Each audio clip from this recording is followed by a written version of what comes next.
बहुत याद आती बेटा, आँख पे नजर चढ़ा रहता है मेरा बेटा। मैं दिन भर पानी नहीं पीती हूँ बेटा, बेटे के चक्कर में परेशान रहती हूँ। वो औरत ने मेरे बेटा के जान ले ली, ज्योति। ज्योति मेरे बेटा के खत्म कर दी, मेरा बेटा फांसी लगा ली है। वो लोग मार के हमारे बच्चे के भगाए नहीं होते, विदाई कर देते बेटा, तो हमारे बेटा कुछ नहीं करता बेटा। मैं क्या करूं बेटा, मेरा बेटा देश से निकल गया। जो किया है ये उसके सार, उसकी साली, उसके ससुर टोटल जिम्मेदार है, प्लस उसकी पत्नी से, क्योंकि वो पत्नी से बहुत प्यार करता था। जब उसके ऊपर दबाव बना कि नहीं भैया ऐसा नहीं चलेगा, तुमको पैसा देना पड़ेगा, उसके पहले दहेज प्रथा कर दिया था, ये बहुत निंदनीय है, समाज के लिए बहुत ही निंदनीय है। नमस्कार, आपके साथ मैं हूं आदित्य कुमार। दहेज प्रथा नाम का राक्षस कितनी जिंदगियां लील जाता है, यह आप लगातार देखते चले आ रहे हैं। अतुल सुभाष जो कि इंजीनियर था, अच्छे पैसे कमाता था, बेंगलोर में रहता था, उसने सुसाइड नोट बना के डाला और बताया दुनिया को कि उसके साथ उसकी पत्नी क्या कर रही थी। लेकिन क्या आपको जौनपुर के सुजानगंज के अखिलेश पांडे की कहानी पता है? क्या अखिलेश पांडे के उस दर्द को आप जान पाए हैं? शायद नहीं, क्योंकि अतुल सुभाष की कहानी तो आपको सब ने बता दी, क्योंकि वो सोशल मीडिया पर वायरल हुई, हर जगह चर्चा हुई। लेकिन ऐसा ही मामला दहेज प्रथा का अखिलेश पांडे के साथ हुआ और अखिलेश पांडे ने भी अपनी जीवन लीला समाप्त कर ली। छोटी मोटी मारपीट होती है पति पत्नी के बीच और उसके बाद मामला दहेज प्रथा का रूप ले लेता है, क्योंकि इसमें परिवारजन शामिल हो जाते हैं और फिर मायके जाकर नई कहानी गढ़ी जाती है। ज्योति जो कि अखिलेश की पत्नी थी, उसने दहेज प्रथा का अखिलेश के ऊपर केस किया और अब अखिलेश अब जीवन में नहीं है। अखिलेश ने अपनी जीवन लीला समाप्त कर ली, अखिलेश ने फांसी लगा ली। हम इस वक्त सुजानगंज के उसी गांव में हैं जो अखिलेश पांडे का गांव है। अखिलेश पांडे इसी घर में रहता था और अब वो भी हमारे बीच नहीं है, क्योंकि दहेज प्रथा नाम के राक्षस ने उसकी जिंदगी लील ली, उसने आत्महत्या कर ली। और शायद इस दुनिया को बताने के लिए शादी के बाद दहेज प्रथा किस तरीके से जीवन बर्बाद कर देती। देखिए, माँ है, माँ पैरालाइज हैं, इनके पति भी नहीं, यानी अखिलेश के पिता पहले ही दुनिया छोड़ चुके थे। और माँ जो कितने भाई बहन आप लोग? 5 भाई थे, उससे लगा 5 बेटे थे, सबसे छोटा लाडला बेटा अखिलेश था, जब इस दुनिया में नहीं है। माँ पैरालाइज है, माँ चल नहीं पाती हैं। माँ, अखिलेश के साथ क्या हुआ? अखिलेश के साथ बेटा यही हुआ। अखिलेश आया, मुझसे बोला कि ज्योति के बुला दो, उसकी बीवी है ज्योति। हाँ। मैं बोली बेटा कैसे बुलाऊं, बेटे लोग गए, हाथ पैर जोड़े, वो मार के भगा दिया। अच्छा। तो बेटा बोला कि मम्मी वो 10 लाख रुपया मांग रहा, मैं कहाँ से दूंगा। मैं कही बेटा सब्र करो, कैसे देने के बताऊं।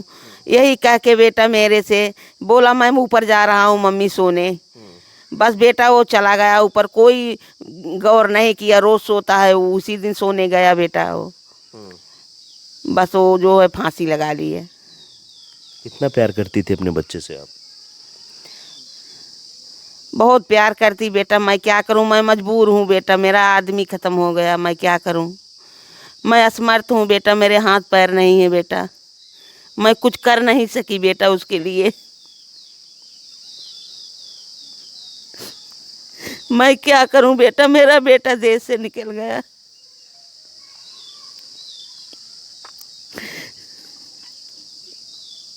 बेटे की याद आती है आपको? बहुत याद आती बेटा, आँख पे नजर चढ़ा रहता है मेरा बेटा। मैं दिन भर पानी नहीं पीती हूँ बेटा, बेटे के चक्कर में परेशान रहती हूँ। वो औरत ने मेरे बेटा के जान ले ली, ज्योति। ज्योति मेरे बेटा के खत्म कर दी, मेरा बेटा फांसी लगा ली है। वो लोग मार के हमारे बच्चे के भगाए नहीं होते, विदाई कर देते बेटा, तो हमारे बेटा कुछ नहीं करता बेटा। मैं बेटे के लिए परेशान हूँ बेटा, क्या करूँ, मैं बहुत मजबूर हूँ, मेरे बच्चे मजबूर हैं, मैं बहुत गरीब आदमी हूँ बेटा, मैं कुछ कर नहीं सकती हूँ, मेरे हाथ पैर भी नहीं है बेटा, मैं क्या करूँ बेटा, मैं बहुत परेशान हूँ। तो आप देख सकते हैं, माँ है, माँ सबसे ज़्यादा अखिलेश को प्यार करती थी और अखिलेश माँ से बताता था और माँ अखिलेश के साथ ही रहती थी। 5 भाई थे, सब अपना अलग अलग रहने लगे थे, लेकिन माँ का जो लगाव था वो अखिलेश के साथ था।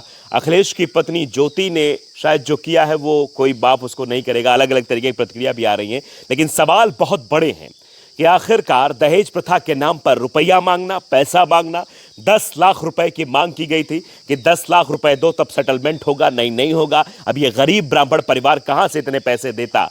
माँ लाचार है, माँ चल नहीं पाती है, और वो बिल्कुल परेशान हो, बताता है माँ से आगे कि माँ 10 लाख रुपए मांग रहे हैं। तो आखिरकार क्या करे, फिर शाम को परेशान होकर वो छत पर जाता है और फांसी के फंदे से लटका।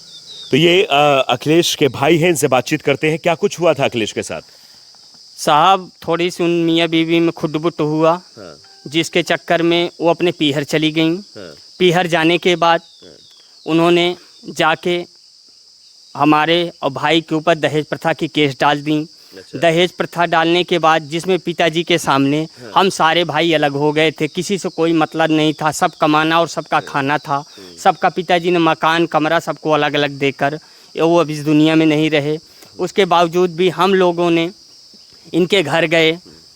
पहले भाई गया, हमने आके यहाँ रोया पीटा, बोला भाई मैं क्या करूँ। हम कहे भाई तुम ऐसा करो, सब तुम्हारे वजह से हो रहा है, हम तुम्हें इतना समझाते इतना बुझाते हैं, तुम हमारी लोग की कोई बात नहीं मानते हो।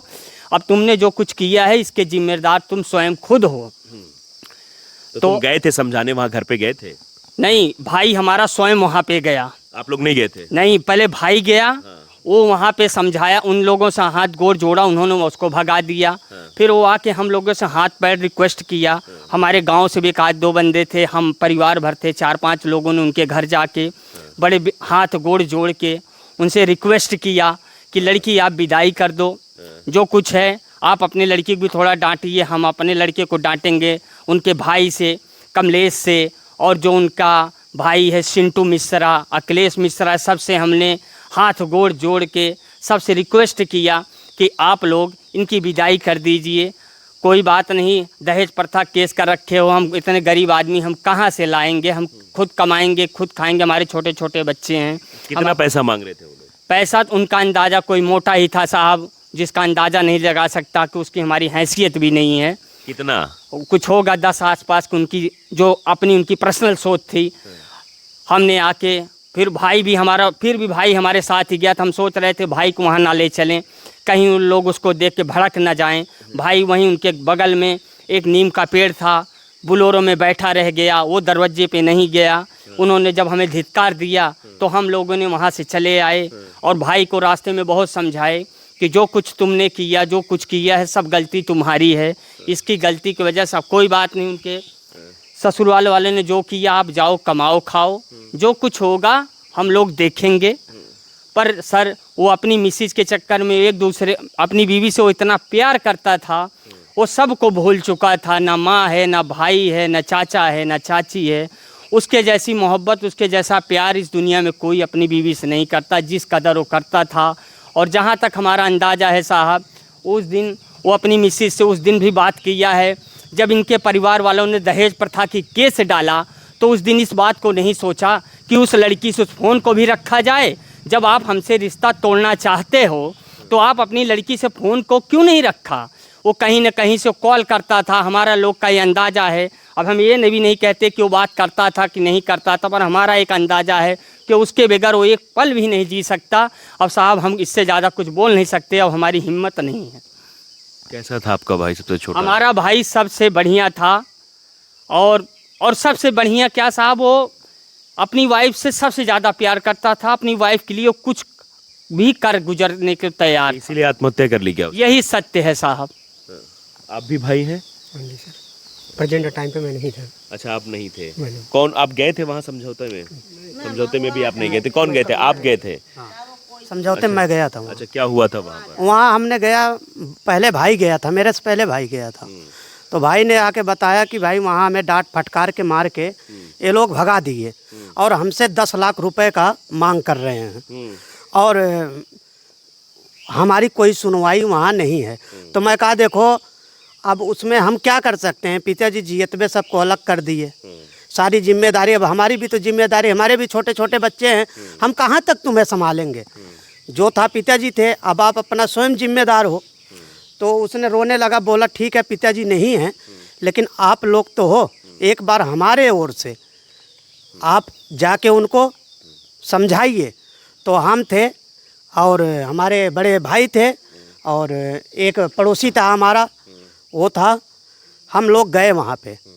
जैसे जाना आना चाहिए, हमारा तो कोई उनसे वो था नहीं विवाद, हमने इज्जत से उनके यहाँ गए, लेकिन हमारे जाने के बाद ही हमारे साथ भी वो लोग गलत व्यवहार किए। क्या किया आपके साथ? गलत व्यवहार ये किए कि जो बात करने का उनका वो था, बात जो करना चाहिए तमीज़ से बात करना चाहिए, बदतमीजी से बिल्कुल हमसे बात किए। वो बोले कि यहाँ से आप चले जाइए, आप लोग यहाँ आपकी कोई नहीं, कुछ नहीं सुना जाएगा, आपका क्या मतलब है। तो मैं कहा अगर हमारा मतलब नहीं था तो आप दहेज प्रथा के जब आप केस लगाए हो तो उसमें हमारा आप नाम क्यों डाले। शादी कितने साल हो गए? शादी को सर उनके 3 साल हो गए। तो हमने उनसे बोला कि जब हमारा कोई मतलब नहीं था तो आप दहेज प्रथा में हमारा भी नाम क्यों डाल दिए, हमारे वाइफ का नाम आप क्यों डाल दिए, क्या मतलब है बिना मतलब के। तो बोले गेहूं के साथ घुन पीसा जाता है, ऐसा पुराना डायलॉग उसने बोला कि गेहूं के साथ घुन पीसा जाता है। अच्छा। ऐसा डायलॉग बोला उसने। आप समझिए कि ये पूरे परिवार को फंसाने की दरअसल साजिश है। दहेज प्रथा में जितने ज़्यादा लोगों का नाम बढ़ाया जा सके, जितने ज़्यादा लोगों का नाम प्रताड़ित किया जा सके, वो करने की कोशिश थी। 2022 में शादी हुई थी अखिलेश की, लोग बता रहे हैं 2022 में शादी होती है, 2025 में एक केस होता है, मई में थोड़ी मारपीट आपस में पति पत्नी के बीच तो हो ही जाती है, टुनफुन हो जाती है। उस टुनफुन के बाद वो मायके चली जाती है, फिर वहीं से पूरा षड्यंत्र का खेल रचा जाता है और फिर अंततः वो खेल यहाँ तक चलता है कि एक ज़िंदगी लील जाता है। अखिलेश पांडे के भाई हैं, सब परेशान हैं, चाचा भी उनसे बात करते हैं।